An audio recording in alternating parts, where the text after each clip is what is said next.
Salam jumpa kembali dengan saya Romo Aldo dari Komisi Komsos Kuskupan Agung Jakarta. Masih dalam rangkaian edisi spesial perayaan ulang tahun ke-63 Lembaga Daya Dharma Kuskupan Agung Jakarta bekerja sama dengan Komisi Komsos KJ.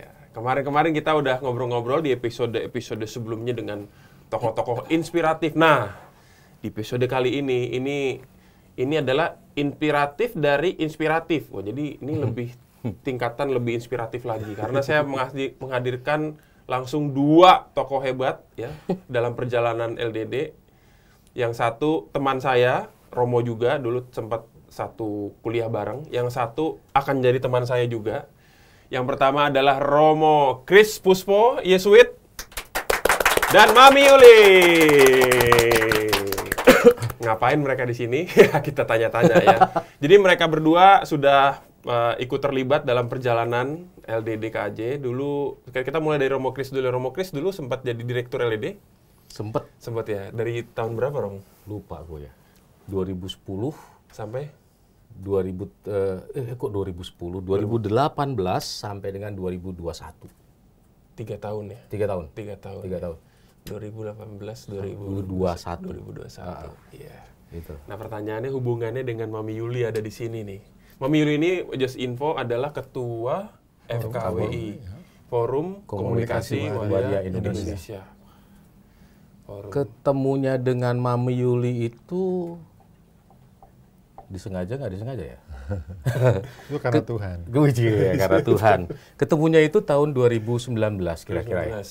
2019 betul. Sebelum ketemu, apa yang melatar belakangi akhirnya perjumpaan ini terjadi ini? Inspirasinya terus terang aja ya. Inspirasi dari Bapak Uskup atau Bapak Kardinal kita yang selalu terbuka terhadap martabat manusia dan bela rasa. Oke. Nah, dari situ maka menjadi narasi ketika saya menjadi direktur LDD dan juga ketua PSE komisi. Komisi, betul. Ya. Jadi gimana caranya? Itu kan menerjemahkan apa yang terus sampai sekarang disoundingkan, didengungkan oleh Bapak Kardinal kita. Itu sangat inspiratif bagi saya. Apalagi didukung oleh Paus Fransiskus kita ya. Nah, terus kemudian ketemu dengan beliau tahun 2019 ketika pembina LDD terus mengatakan bahwa ini perlu didampingi. Nggak langsung tak terima. Pergulatan lah.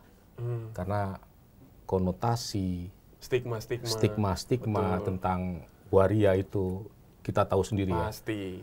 Dikatain bonca-banci, diludahin atau dilempar begitu. Nilainya disingkirkan. Ya, itu bagian dari perjalanan hidup mereka sebetulnya. Nah, dari situ saya nggak bisa sendirian. Saya ketemu dengan beberapa Romo, saya tanya, bahkan Romo Kardinal sendiri akhirnya, dan kemudian mengatakan bahwa silahkan didampingi. Bapak Kardinal bilang begitu, silahkan ditemani. Ya kan? Karena sudah ditemani ini. Temani apa ya? Nanti memilih ya, nanti kita ngobrol. Nanti saat ngomong aku dulu. Jadi itu ya udah. Terus kemudian ada Romo, boleh menyebut kali Romo Purbo, mungkin tidak mengingat lagi itu. Iya. Yang dianugerahkan Allah baik adanya Romo. Beliau ngomong begitu. Cukup. Bagiku statement itu sangat powerful. Dan akhirnya siapa orang kelompok yang paling lemah yang perlu dibantu? Dan itu pertanyaan dasar refleksinya ya. Berangkat dari situ ya. Yes. Akhirnya muncul jawabannya adalah ayo dampingin teman-teman transpuan sebisa ini. Mungkin. Nggak mudah diterima mungkin juga oleh staff ya. Dan juga nggak mudah diterima oleh kalangan Yesuit juga bagiku. Kok lu dampingin waria? Nggak ada kah yang lain? Betul sekali. Itu yang selalu itu. Nah itu yang. Tapi ya tadi saya tetap coba dampingi, temanin. Apa yang dibuat dulu pertama? Buat pertama kumpul lah. Kumpul. Berapa orang waktu itu? Berapa teman? 50-an something lah. 50 langsung? Langsung. Itu sekitar 50-an ya. Dari mana aja tuh? Dari mana-mana aja. Di wilayah ini? Ya, di wilayah terdekat Jakarta terus sekitarnya? Terus kemudian ya kita ngobrol-ngobrol, kita dampingin, bahkan ada misa dulu. Ada pengakuan dosa. Wih. Yang dilayani Romo Kris? ya kebetulan baru saya. Terus kemudian ya yang mau mengaku dosa silakan, dari mana-mana, boleh Katolik gitu. Kadang-kadang dikekep ini saya. Oh, dipegang kakinya, dipeluk gitu. Waduh, kan gitu. Tulang rusuk gue yang hilang senut-senut gitu ya Tuhan. Tulang kering dong itu bukan? Tulang kering. Terus gue bilang, ayo berdiri, sharing, dan pergulatannya sangat pasti ingin, bukan akhirnya imajinasi atau kontemplasi saya tentang siapa yang paling lemah, inilah dia. Langsung ada di depan mata ini. Ada di depan mata. Iya. Itu konkretnya itu. Mami Yuli termasuk dari yang pertama kumpul itu berarti? Yang awal pertama? Iya, Romo pertama, tapi sebenarnya sih saya emang dari dulunya memang sudah Katolik. Tapi dari realita hidup yang saya alami itu yang membuat sehingga akhirnya dengan perjalanan panjang, saya bisa kembali ke gereja. Dan kemudian gereja lah yang, Romo lah yang memberi begitu banyak nilai-nilai kehidupan. Oh, Kris. Sebelum di sini. Sebelum di sini. Jadi lebih dulu tuh terakhir gini. kami tinggal di daerah Cilandak di Jakarta Selatan. Dulu saya punya cerita riwayat juga cukup panjang. Saya pernah jadi istilahnya anak jalanan lebih dari 20 tahun. Saya hidup sebagai seorang pelacur jalanan di Taman Lawang. Yang ke tempat saya tuh. Ya, yang tadinya saya berpikir bahwa saya tidak bisa menyembuhkan diri dengan apa yang saya alami, karena sebenarnya sih pada dasarnya kedua orang tua saya juga mereka guru Katolik. Tetapi perasaan ini tidak bisa saya sembunyi pada waktu saya ada di daerah, karena lingkungan yang sangat dominan fanatik. Dan ketika itu juga di sana kan kebetulan orang tua saya itu orang gay, tapi dia guru di pedalaman Asmat di Papua. Dan mereka lah yang kemudian istilah saya di sana, lahir di sana, tapi sejak zaman tahun 70-an itu di sana kan masih primitif. Betul. Jadi situasi mengenai LGBT umumnya atau khususnya transgender itu memang tidak ada. Oh, Kakak Yuli nih lahir di Papua sana? Papua Asmat. Mantap kali nih. Orang K tapi. Orang K kan gede-gede. Gede-gede betul. Orang tua saya kan guru Katolik di sana. Jadi cerita seperti itu. Jadi dengan tertekan saya karena saya dari sejak SMP kelas 1 sampai SMA tinggal di asrama Katolik. Karena kebetulan bruder, suster, mudernya semuanya orang Belanda. Waduh. Dan itu sangat fanatik, dan memang mereka dengan apa yang saya lakukan itu selalu saya mungkin konservatif kali ya. Dipanggil dan mereka mengatakan bahwa yang penting pada prinsipnya kamu tuh laki-laki, bukan nggak boleh perilaku seperti perempuan. Kalau nggak A ya B gitu. Ya, seperti itu. Saklek. Dan ini kemudian saya merasa bahwa saya terbeban untuk berpikir seperti itu, karena saya anggap bahwa saya mungkin punya satu penyakit. Karena di situ kan waktu itu pengetahuan tentang belum ada. Jadi sampai dengan saat ini saya baru paham ketika saya ada di Jakarta dan saya mulai bergabung dengan beberapa teman dan mulai mengenal Taman Lawang. Saya baru tahu setelah itu saya memikirkan bahwa saya ada nyaman hidup di Taman Lawang ketika bersama-sama teman-teman. Tetapi di tempat saya benar itu. Gerejanya di Jalan Malang itu. Jalan Malang. Tetapi kemudian saya sebenarnya sih tidak punya latar belakang bahwa saya di jalanan saya ingin jadi pelacur. Sebab notabene semua orang memahami bahwa waria kalau di jalanan pasti melacurkan diri. Iya, nyebong kalau bahasa kita nyebong. Sama nyebok beda. Nyebong itu jual diri. Menjajakan diri. Bahasa mereka. Itu istilahnya. Nyebong. Oke. Jadi pada prinsip saya sebenarnya sih pada dasarnya itu saya sebenarnya cuma pingin kejar bahwa kenapa sih perasaan seperti ini ada dalam diri saya. Sedangkan keluarga saya kan 11 orang tuh mereka semuanya punya pendidikan bagus, ada yang guru, ada yang polisi, ada yang tentara. Kenapa aku seperti ini? Itulah yang saya kejar di jalan itu untuk minta jawaban. Oh, malah nyarinya di jalan, ketemu? Tidak ketemu. Ternyata yang kita dapati itu tadi bahwa situasi dan malah kondisi makin memperparah ya? Makin memperparah, stigma yang keras, terus penolakan diskriminasi yang begitu keras yang kita dapati. Apalagi di samping itu saya juga merasa bahwa saya termasuk waria, salah satu waria yang dari seberang, yang sama sekali ditolak untuk hidup bersama-sama teman-teman yang ada di jalanan. Karena mereka banyak yang cantik. Kamu tidak boleh di sini, kamu harus ada di rel kereta api aja. Dan saya merasa pada waktu itu bahwa kok menjadi waria sih parah banget sih gitu. Jadi kalau orang bilang bahwa mungkin kita menjadi orang seperti itu karena ikut-ikutan, sebenarnya juga enggak. Tapi perasaan di sini yang kita nggak bisa hilangin. Dan belum ini kenapa begitu jawabannya juga. Itu yang saya kemudian berpuluh-puluh tahun saya hidup di jalan untuk mencari jawaban itu, tapi saya tidak dapat jawaban juga. Akhirnya setelah saya umur sudah 35 tahun kan, karena orang tua saya juga udah meninggal semua.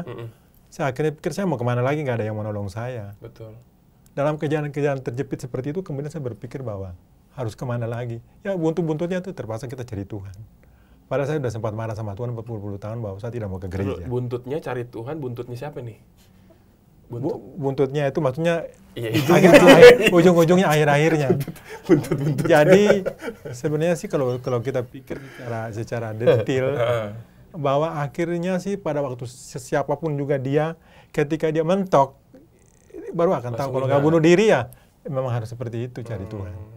Jadi tapi prosesnya untuk kembali ke cari Tuhan, terus ketemunya malah bukan cari Tuhan, malah ketemu Romo Kris. belum ketemu Romo Kris. Oh, malah belum. Mau cari Tuhan malah belum ketemu juga. Ketemu dulu Romo Warjito di Cilandak. Oh, Romo Warjito. Oh. Cilandak dulu. Oh, jauh sekali ya Taman Lawang ke Cilandak. Enggak, ini kan itu jadi ke rumahnya kan daerah sana. Oh, rumahnya di daerah Cilandak. Dari Taman Lawang saya pindah lagi ke Prapanca dulu baru. Oh, Seperti gitu. itu. Lengkap tadi berarti. Oh.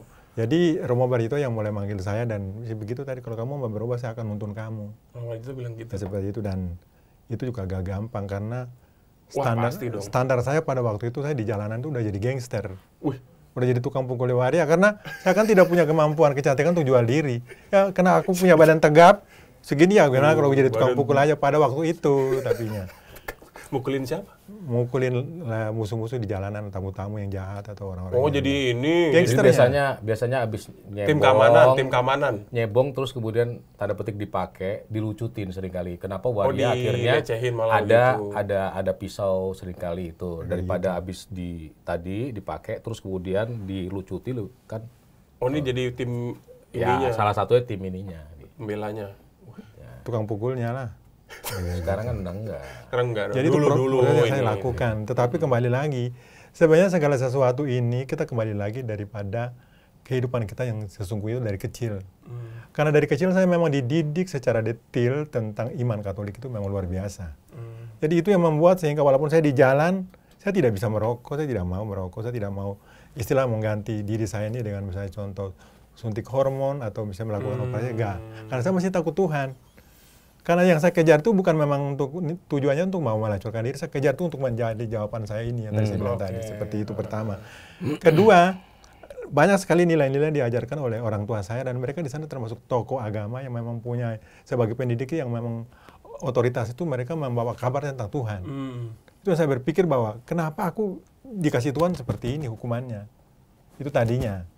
Tapi tadi setelah itu Romo mulai membimbing saya, Romo Warjito, dan seperti itu prosesnya sampai saya dikenali ke ketua lingkungan dan sebagainya. Akhirnya saya aktif di gereja Di Cilandak. di Cilandak. Dan saya mulai memperhatikan waktu itu kita belum bergaul dengan siapapun gereja lain kecuali yang ada di Cilandak. Nah, sampai dengan beberapa tahun kemudian saya baru mulai memahami bahwa otoritas gereja Katolik itu luar biasa. Karena dari Romo Warjito membimbing saya dan sampai dengan pas waktu itu saya pikir hidup di jalan itu kan kita mengalami begitu banyak kendala. Ada kekerasan, ada pembunuhan, yang mutilasi dan segala macam yang dilakukan oleh orang di luar sana, tetapi kita tidak pernah dapat satu perlindungan undang-undang di mana polisi juga membuat pembiaran kepada kita. Terus sampai di mana kita kira-kira kita membela hak kita sebagai warga negara. Tapi kita akhirnya tidak bisa melihat dengan situasi seperti itu. Akhirnya saya coba bahwa, aduh aku lihat tiap hari persoalan terus-menerus tiap hari terjadi, tiap malam itu terjadi. Itu kayak lingkaran setan gitu ya. Muter-muter aja ya. Bukan lingkaran setan lagi, lingkaran hantu. Kan. Ganas mana hantu sama setan? Hantu sama setan. Iblis, lingkaran iblis. Jadi pada prinsipnya sebenarnya sih itulah tadi kita berpikir bahwa sebenarnya sih pola berpikir orang yang ada di Indonesia semua bahwa waria itu istilahnya pembawa maksiat. Atau udah punya stigma duluan lah. Waria ini penyebab HIV/AIDS. Pokoknya yang jelek-jelek itu pasti kita semua lah. Jadi ini pola berpikir seperti itu, aku berpikir dalam diriku sendiri bahwa kok akhirnya aku nemu buntut-buntutnya seperti ini. Kok parah benar kalau ketika kita ini mau coming out sebagai kita ini sebagai seorang waria. Jadi kalau kita memang benar-benar bukan dari hati kita di sini yang dari paling dalam, kita tidak akan mungkin mengaku bahwa aku ini waria.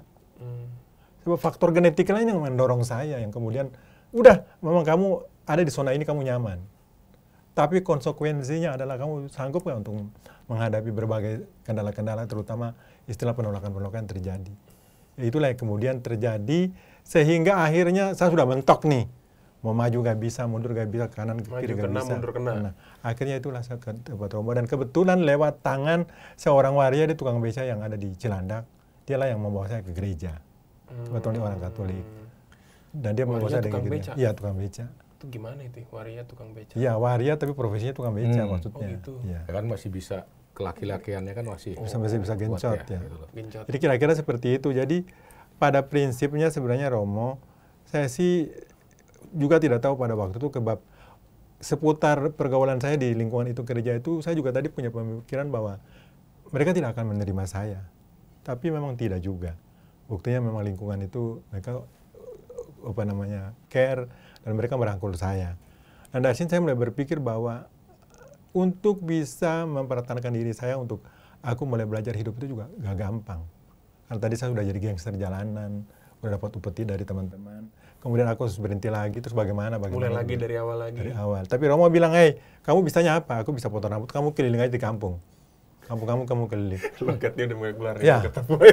Dan pas waktu keliling-keliling, saya diterakin banci sama anak-anak. Anak-anak. Ya udah, gue diam aja deh. Emang gue banci, mau bilang apa lagi? Seperti itu pada waktu itu. Tapi proses itu juga terus Romo mendorong saya. Untuk kamu harus terus rajin ke gereja, ini seperti itu, aktif di KOR dan segala macam. Jadi guru sekolah minggu pun aku pernah. Jadi singkat cerita. Ngajar sekolah minggu? Iya. Anak-anak gimana? Anak-anak, ya kan kita nggak preman, biasa aja makanya. Seru dong berarti anak-anak. Tapi ya gitu, pemahaman kan udah dikasih tahu sama ketua lingkungan. Oh, dikasih tahu dulu. Ya, jadi mereka, dan orang di gereja itu sebenarnya sih tidak seperti orang-orang yang di luar yang punya pendapatan terlalu negatif, mereka juga nggak terlalu. Karena memang orang mungkin juga ada seperti itu karena mereka tidak paham. Tapi kalau ada yang menjembatani kita, misalnya Romo lah, apalagi Romo yang Pakai bisa Romo kasih tahu, iya langsung Oh, ikut, mereka iya, ikut. kasih pemahaman. Jadi itu yang aku pikir. Singkat cerita, perjumpaan di LDD. Singkat Akhirnya cerita. kita ditangani secara otoritas bahwa Romo Gereja Katolik itu kemudian kan mesti pindah-pindah, 3 tahun, 5 tahun pasti pindah. Betul, iya dong. Benar. Romo, kalau Romo pindah kita bagaimana nih kita? Aduh, bagaimana Kak? Saya nanti akan titip kamu ke Romo. Mulai berikutnya. colek-colek nih. Ya, bilang begitu. Aku nyari kamu. Titiplah kita. Kita waktu itu dititip, kemudian kita dititip kepada Romo Antoro. Oh, yang tahu ganteng, ya. yang Iya, ganteng Romonya. Iya. Sama aku gantengan mana? Bilang lah. Beda-beda tipis. Setelah itu sama Romo Antoro juga seperti itu. Kemudian kami juga lebih diakrabkan ke PSE itu. Bagian sosial itu juga seperti itu. Kemudian ya berjalan terus, saya mulai rangkul teman-teman yang Katolik untuk datang ke gereja juga dan seperti itu. Akhirnya Romo ganti lagi Romo Sumardi. Di Cilandak? Di Cilandak. Romo Sumardi, gini, Romo pernah saya bawa waktu kita bikin kontes waria itu, Romo juga tahu bahwa kita diserbu sama ya orang garis-garis keras, Romo juga nyaksiin. Kemudian Romo bilang, Mami Yuli saya akan pindah. Terus Romo bagaimana ini Romo? Susah ya kalau begini. gitu. Sementara pada waktu itu kejadian teman-teman meninggal, teman-teman sakit itu memang sulit diurus. Iya. Romo Mardi lah itu yang selalu kita cecer terus untuk diurus. Akhirnya seperti itu tadi. Akhirnya Romo bilang sudah, karena penanganan ini tidak bisa ditangani oleh gereja Stefanus sendiri. Iya, nggak bisa. Karena kalau udah sekarang pindah-pindah, kamu bikin surat ke Bapak Uskup. minta pelayanan. Minta ke Bapak Uskup seperti ini. Nanti setelah kamu di sana terima, nanti kamu ngobrol. Dan lewat kita kirim surat, kemudian 3 hari kemudian kita dipanggil sama Romandang. Bapak Uskup mendelegasikan kepada Romandang untuk bertemu saya. Dan kita mulai menjalin hubungan Kategorial dulu ya. Seperti itu. Baru dipertemukan. Nah, nanti belum, Romo Anang dulu. Belum sampai lama banget nih pengantarnya. Romo Ini Anang gelas adalah deh. salah Ini satu gelas udah dingin nih. Salah satu Romo yang aku anggap tuh orang punya pola berpikir yang sangat super oke. Karena dengan gayanya itu dia kemudian membawa kami ini waria-waria untuk ke gereja-gereja mana diperkenalkan. Romo sebagai narasumber yang tahu tentang internal mengenai istilahnya faktor-faktor genetik yang dalam diri kita, dan saya sebagai saksi hidup itu bercerita. Kami datang ke gereja-gereja dan diperkenalkan kemana-mana sama Romo Andang. Terus ketemu? Tunggu Belum, oke. Tunggu lagi. Ada salah satu persekutuan doa dari Santo Thomas yang kemudian yang Romo Yus ya? Ya, Romo Kudus yang di sana di Sama di. Beda lagi. Beda Santo Thomas yang daerah Jakarta Barat. Oh, yang Bojong. Oh iya kan Romo Yus. Mami Cun. Iya, Ibu Cun, ya benar. Itulah kemudian mereka ngambil alih untuk pendampingan, untuk pelayanan kepada teman-teman transgender. Untuk istilahnya memberi nilai-nilai lah bagaimana kemudian nilai kehidupan bisa mereka. Ini panjang juga ininya pindah-pindah gitu. Tetapi ada tanda kutip bahwa sebenarnya saya sebagai ketua komunitas kami juga menggarisbawahi bahwa sebenarnya kita datang ke sini ada di LDD itu bukan kita tuh bukan langsung semua memang terus terang maaf kata sebelumnya. Kalau kita harus dibawa naungan seperti pada Santo Thomas enggak. Karena kita punya kerjasama dengan LDD. Jadi kalau aku lihat sekarang bahwa setelah nggak ada Romo Kris, semua jadi juga tidak jelas. Maksudnya jelas seperti ini. Tanggung jawab. Nggak jelas Yang karena jelas siapa? Saya apa kamu? aturannya yang ada di Karena kemudian lebih banyak kegiatan-kegiatan dilakukan adalah harus nurut apa kata dari Pertuan 21 Thomas. Sedangkan LDD hanya lebih cenderung mereka membantu soal misalnya bantuan sembako, bantuan ada sakit. Tapi saya punya kemauan seperti ini, bahwa sebenarnya sih Santo Thomas itu hanya berkiprah soal pendampingan aja untuk misalnya membela nilai-nilai kehidupan. Tapi yang punya fungsi lebih penting itu adalah LDD.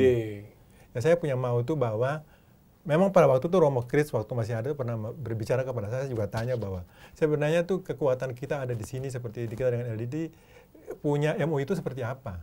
Yang jelas gitu ya. Ya. Jelas seperti itu. Dan memang seperti itu memang LDD ya didelegasikan oleh Bapak Uskup untuk menangani kita, untuk memelihara kita sebagai manusia.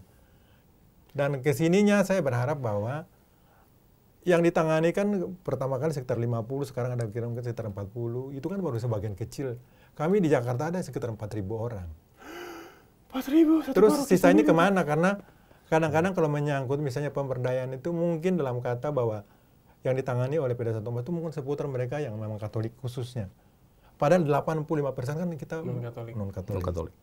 Terus kata yang bergaris bawahi bahwa memanusiakan manusia itu artinya seperti apa? Apa manusia khusus Katolik atau manusia keseluruhan? Itu yang kita menembus batas agama. Kita perlu penjelasan, saya perlu penjelasan seperti itu. Kemudian, tapi di LDD sendiri menerima semua kan? Menerima semua.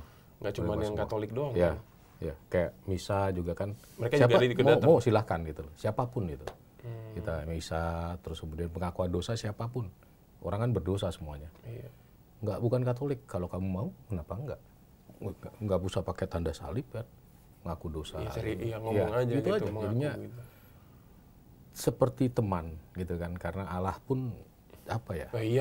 Yesus aja makan sama. Jadi sebetulnya bukan pengakuan dosa itu kan sakramen welcome home my son gitu kan. Selamat datang kembali pulang gitu kan. Itu sebetulnya kan. Jadi siapapun bisa kembali pulang. Itu yang kita sambut lah ya. WA Romo Kardinal, silakan Romo, mungkin bisa diberi apalah. Tapi memang tidak secara khusus LDD pada saat itu berbicara soal iman atau agama Katolik. Karena bagi saya atau bagi kami memanusiakan manusia, mengangkat martabat manusia. Seperti Romo Kardinal sendiri, tidak bicara soal agama. Tapi soal bagaimana memberdayakan, memanusiakan manusia. Nah, sehingga kita, ayo bagaimana? Kita nggak hanya sekedar karitatif. Ya kayak kita harus masuk pada yang namanya pemberdayaan dan advokasi. Karena 3 gerakan inilah sebetulnya gerakan awal dari gereja. Jadi ada karitatif, you lapar, you haus, you sakit. Kasih langsung. Jangan didoakan. Boleh didoakan, tapi kasihlah makan. Sehingga kita nggak usah, jangan kasih kita terus gitu loh. Sehingga dia tergantung dengan kita. Betul. Kasihlah pemberdayaan. Seperti sekolah. Mami Yuli sekolah? Dokter sekarang? Dokter luar biasa. Ini baru S2, ini udah S3 Mas. Tapi itu juga semua sih, aku pikir bahwa kalau bukan karena rencana Tuhan kita bisa ketemu LDD, kemudian LDD yang menjadi jembatan untuk kemudian bertemu dengan yang punya Saya juga muncul. Kalau balik, maksudnya kalau dengar cerita ini ya nggak tahu ya ini rencana Tuhan. Nggak, maksudnya kan udah berpuluh-puluh tahun di jalanan. Gitu. Di jalanan. Sampai ke titik ini itu kan nggak gampang. Nggak tahu, maksudnya ini ada tangan yang nggak terlihat gitu ya, merancang semuanya. Dan satu pemikiran saya lagi bahwa saya setelah waktu saya lagi di wisuda S3, saya tuh baru sadar kan sampai nangis. Aku pikir begini. Aku ingat waktu aku di kereta api lagi nyebong. Apa suatu waktu aku bisa jadi seorang dokter. Itu aku flashback ya zaman dulu ya. Terus aku berpikir lagi, kok liku-likunya itu harus seperti ini, kemudian tapi akhirnya aku harus kembali ke gereja. Dan Romo lah yang mulai menuntun saya. Dan aku pikirkan, ini kenyataan hidup yang memang benar-benar ada. Bahwa dalam pemikiran saya selama ini bahwa memang untuk jangankan saya, di teman kita di S3 itu ada 24 orang sekelas itu. Yang baru bisa lulusnya cuma 11. Termasuk saya. Dan ini kita pikir bahwa, aku berpikir bahwa ini di luar pemikiran saya sebagai manusia itu kok bisa. Iya pasti. Dan dalam konteks ini itulah jadi. Sudah aja kan sebetulnya kan hampir terganjal karena biaya. Terus WA, kemudian ya sudah coba kita bantu. Apalagi kan itu apa ada pengaruh sama kredibilitas yang mewisudakan nggak? Maksudnya kata orang apa gitu nggak? Enggak sih, nggak ada soal kan. Ya itu terus kemudian ya udah kita coba bantu lah. Terus kemudian wisuda juga WA saya, Romo datang dong untuk untuk wisuda ya. Tapi ya karena pada saat itu saya retret, saya nggak bisa ya baru retret gitu loh. Akhirnya muncul di Kompas ya. Luar biasa. Di mana-mana, bukan Kompas aja, di mana-mana. Di bada-bada kayak setan. Itu ada di IG yang TV-TV itu. Jangan di mana-mana, dicek aja di YouTube. Gitu. Kalau di mana-mana kayak nanti kayak setan nanti kalau di mana-mana gitu kan. Mami Yuli berarti sekarang kesibukannya muter-muter TV apa di bukan kesibukan saya itu kan, selain saya kan ketua forum untuk waria Indonesia. Saya kan punya beban tanggung jawab untuk memikirkan bukan hanya di Jakarta. Indonesia sampai ke ujung timur di kampung juga nih. Dari Sabang sampai Merauke, dari Tanah Abang sampai Muara Angke. Itu lagi. Jadi pada prinsipnya Romo begini, yang penting menurut saya poin penting adalah bagaimana kemudian kita bisa membuka wacana kepada semua manusia. Semua orang. Bahwa realitanya kita tidak bisa lihat orang itu saat ini karena dia tuh waria atau dia tuh miskin atau dia jelek. Tapi contohnya seperti saya. 30 tahun lalu kan saya sebagai pelacur jalanan yang nggak laku. Siapa yang menyangka bahwa saya bisa hidup seperti, dan saat ini saya bisa jadi seorang dokter, dan kemudian saya bisa keluar masuk semua televisi, bisa dibuat sama program semua artis-artis top di Indonesia, dan saya juga bisa keliling dunia. Itu kalau bukan karena Tuhan. Tapi sampai saat ini walaupun saya sudah jadi dokter, saya masih tunggu. Saya tidak mau mencari pekerjaan sebagai dosen atau apa, bahwa Tuhan akan taruh saya di mana. Dan saya amat yakin dengan itu. Seperti itu. Dan dampaknya adalah teman-teman saya, makanya saya kasih tahu kepada teman-teman bahwa kamu yang sudah terpilih untuk menjadi dampingan di LDD ini, itu kamu adalah orang-orang yang dipilih Tuhan. Dipilih. Jadi jangan disia-siakan. Jangan disia-siakan, apalagi banyak rata-rata kan kamu lansia. Kalau kamu lansia berarti kamu sudah di lampu merah, sebentar lagi jerok masuk lubang. Seberapa besar, ya, seberapa besar persiapan kamu untuk itu? Sekarang jalan satu-satunya itu di LDD ini. Ya. Itu kira-kira. Jadi berarti yang di LDD sekarang yang ikut memang banyakan lansia atau masih ada banyakan lansia. Ya, usia? Jadi kan di LDD itu gini, jadi kita nggak hanya kasih karitatif, tadi lapar, haus, itu kasih langsung iya. Tapi kita juga akhirnya mencoba gimana caranya nggak hidup di jalan. Dan saya pernah ngomong bahwa saya nggak akan mengubah kamu, yang mengubah kamu biarlah yang di atas. Tapi tidak hidup di jalan, ayo kita usahakan bersama. Maka dari itu kata kedua atau gerakan kedua adalah pemberdayaan. Ada yang namanya baking dan banyak waria baking. Baking itu? Baking itu bikin kue. Baking. Oh baking, gue kira bakingan nih. Baking enggak. Baking. Jadi baking lebih bikin kue ya. Bikin kue. Kenapa? Karena supaya tidak hidup di jalan.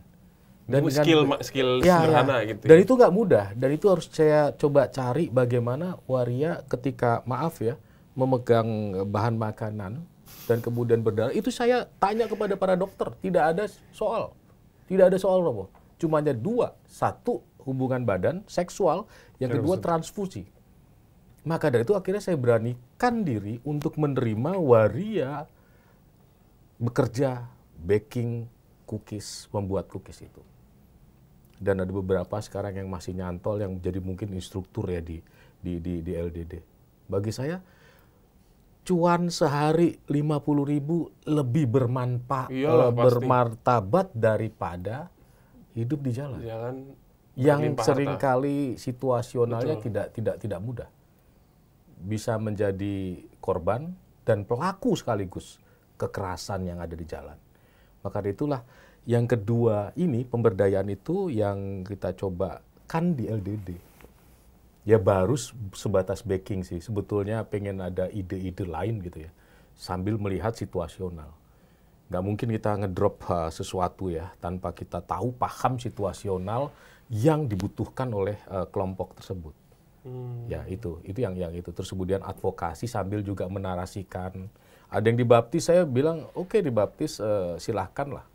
Bagi saya teman-teman dibaptis nggak menjadikan Katolik juga mayoritas kok. Bagi saya bukannya happy atau nggak happy ya, tapi bagi saya yuk tenang aja, gereja pasti bantu. Nggak usah menjadi Katolik pun ya, gereja pasti bantu. Tapi menjadi Katolik itu bagaimana? Saya sama di Klender kan, kamu jangan demonstratif, saya bilang. Ada beberapa hal, jangan pakai parfum terlalu ngejigrak. Lagi sembahyang gitu. Gitu kan. Terus kemudian jangan pakai sepatu yang tinggi, cetak-cetok lagi sembahyang, cetak-cetok, orang langsung. Atau pakai, maaf ya, tas tangan begini, orang lagi begini terus kesamplo gitu kan. Orang lagi berdoa berat gitu. Darah apa nih jadinya gitu. Kan berantem bukan? Ya. Jadi perlu juga teman-teman waria itu diajak belajar memahami orang lain juga, bukan orang lain, umat yang memahami dia, tapi dia jadi juga. dari ini ya, dari dua belah pihak, sehingga jangan sampai, saya mengatakan bahwa jangan sampai teman-teman waria merasa diterima oleh gereja terus lu kayak tanpa kontrol. Ya, please ada kepantasan bersama. Misa jangan telat, biasanya di LDD Sabtu ya, jam berapa itu selesai misa kalau ada yang mau misa. Tapi jangan telat dan jangan pakai parfum yang Tuhan lewat, gitu kan? Tuhan lewat. Tuhan lewat apa hantu lewat? itu yang yang sebetulnya salah satu bentuk pemberdayaan, cara bertindak yang pantas. Cara bertindak pantas. Gue nggak akan ngubah, saya nggak akan ngubah Mami Yuli itu atau teman-teman gue. Itu urusan yang di atas lah ya, gitu. Tapi mengubah cara kepantasan hidup. Yang tadinya hidup di jalanan jadi hidup bersama masyarakat yang lain. Dan saya mengatakan bahwa gereja Katolik jelas ya, tidak ada perkawinan sejenis. Itu udah jelas. You nggak bisa ke sini terus minta KTP yang netral. Sorry ya. Aku udah bilang sama dia. Ada prinsip-prinsip yang harus ada prinsip-prinsip yang kita ambil dan teman-teman sangat memahami dan menghormati itu. Dan inilah kesepahaman bersama memanusiakan manusia. Itu yang kita bersama-sama olah. Dan kita sosialisasikan, kita advokasi bersama. Saya berharap sih kayak Mami Yuli, teman-teman itu juga punya kesempatan untuk bisa terlibat di dalam pelayanan-pelayanan yang lain. Karena manusia yang punya talenta juga. Maksudnya pelayanan-pelayanan lain apa nih? Pelayanan mungkin di gereja, untuk apa ya? Untuk membantu di seksi-seksi, kayak apa kayak gitu kan? Gitu ya. Seksi apa liturgi atau seksi, apalah, katekese atau apa, jadi please gitu. Kur ya suara ikut. Nafas saya pales kok. Ya, pales tapi enggak lah, orang Maluku kan suaranya bagus. Ya. Iyalah, orang timur gitu mah. Ya. Dan memang kita dulu membantu pembiayaan S3 bersama dengan pembina itu. Pada saat itu ingin supaya kalau ada case hukum di jalan, ada orang yang membantu. Itu. Dan dari antara mereka. Di antara mereka. Iya. Karena pada suatu ketika dia telepon malam-malam jam berapa itu, terus kemudian diinjek-injek di Taman Lawang. Itu malam minggu persis dini hari. Saya mengatakan cuma satu, Mami bawa ke Karulus, besok saya urus. Itu 2019 akhir. Taman Lawang masih Taman banyak Lawang. Tuh, sekarang udah. Dan saya beberapa kali juga nongkrong di sampai belakangnya agak belakang sih, tapi beberapa kali juga nongkrong 1:30 ya. Untuk apa? Untuk memahami gitu ya. Apa sih yang gitu. Terus kemudian dideketin sama teman waria. Romo jangan di sini. Oh, tahu gua Romo ya. Muke lu berarti kelihatan. Padahal muke gua. Jangan di sini kan jadi gak enak kalau tawar-menawar. Padahal bukan itu maksudnya. Itu. Ya. Jadi itulah. Jadi yang ini kita gereja atau ya tadi kalau mau ditanya inspirasi dari siapa? Dari Romo Kardinal. Yang selalu menekankan, memanusiakan manusia. Udah bagiku udah itu, dan itu menjadi inspirasi. Kemudian kan inspirasi ini harus kita apain gitu kan? Aplikasinya apa? Nah, membantu dengan cara apa? Ya tadi, membantu dalam pemberdayaan, dalam sekolah. Coba bantu temanmu yang nanti ada case di lapangan bersama apalah itu hukum ya, bantu. Dan pro bono, kalau saya dengar bahwa ada yang tidak ditarik biaya, saya akan cabut keanggotaan. Ya. Mungkin lagi salah satu. salah satu nilai yang perlu saya sampaikan juga, mungkin seperti ini. Karena di Katolik itu kan romo-romo merupakan otoritas yang bisa meyakinkan begitu banyak umat. Jadi saya berharap di antara romo-romo juga memang harus mempunyai satu kesepakatan untuk bisa memberi ruang, untuk memberi pemahaman tentang apa sebenarnya LGBT. Saya belum tentu bukan hanya kita bicara soal kita karena waria ada tapi bagaimana di ruang gereja itu juga banyak juga LGBT yang mereka tidak mau coming out. Bagaimana pemahaman ini disampaikan kepada mereka masih menyembunyikan bisa disampaikan kepada misalnya contoh orang tuanya atau siapapun juga yang ada di dalam gereja agar mereka mulai membuka ruang untuk mulai belajar untuk bisa memahami. Oh, kehidupan itu memang kehidupan di kita ini bukan hanya seperti istilah dikatakan atau dibuat satu kepastian bahwa hanya ada laki dan perempuan, tapi juga ada kehidupan lain. Dan ini perlu sekali disampaikan kepada mulai dari hal kecil dulu, mungkin dari orang-orang kita, dari orang istilah jemaat gereja Katolik, dan bagaimana romo itu bisa membuka satu ruang untuk bisa diskusi bareng. Sebab ini merupakan satu dasar yang bisa membuka opini bahwa sebenarnya kasih kita Katolik itu tidak senantiasa tidak memandang siapapun dia. Itu mulai dulu dari itu. Karena aku pikir yang paling penting itu, karena orang Katolik atau jemaat-jemaatan kita ini, mereka lebih taat kepada apa yang dikatakan oleh otoritas romo. Berarti ini udah masuk harapannya gitu ya. Harapannya romo-romo. Satu lagi harapannya. Apalagi nih? Banyak kali kau. Romo, saya perlu juga sampaikan kepada, mungkin bukan hanya kepada Bapak Uskup, kepada romo sekalian, karena selama ini kan kami ini penanganan teman-teman waria ini kami tidak punya tempat yang pasti. Jadi mesti sementara di rumah saya dulu sementara waktu ini. Oh, belum kami ada tempat khusus. Ya, kami kepingin sih bagaimana mungkin ada tempat kita bisa usaha apa, kita membuat satu kegiatan positif untuk kita bisa menggalang dana untuk kemudian bisa beli tempat itu agar kita bisa, teman-teman itu tidak harus di LD, tapi kita bisa memberikan mereka dari kita untuk kita. Tapi bentuknya seperti apa saya nggak tahu, tetapi saya berharap bahwa karena kita baru nangani sekitar 50 sampai 60 orang di sini, ratusan orang itu mau kita kemanain. Tapi kalau kita punya tempat sendiri, mungkin teman-teman ini sendiri mereka bisa memberdayakan teman-teman juga. Ya memang itu menurut saya harapan yang dari dulu juga dikatakan. Tetapi bagi saya mengatakan bahwa penerimaan itu penting.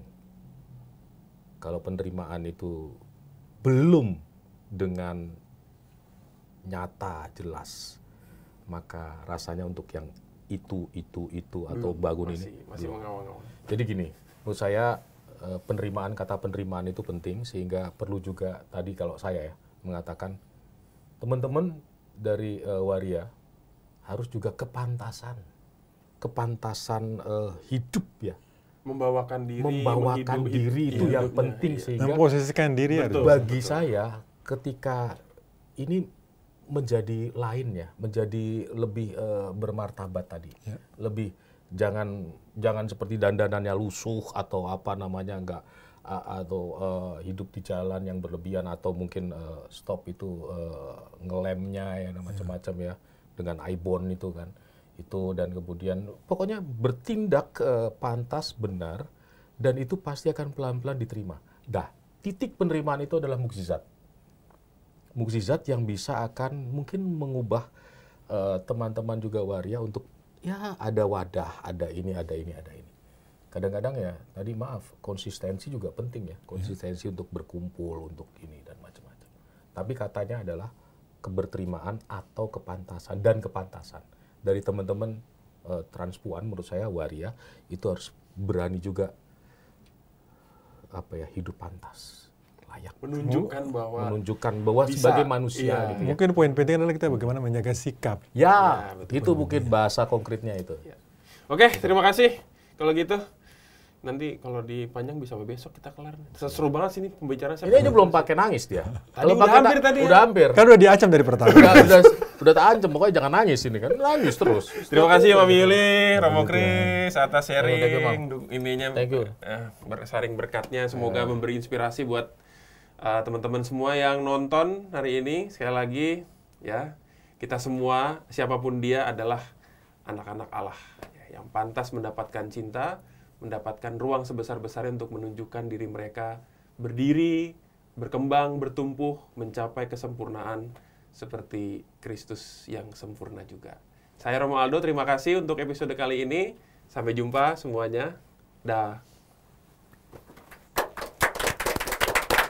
Thank you sekali lagi.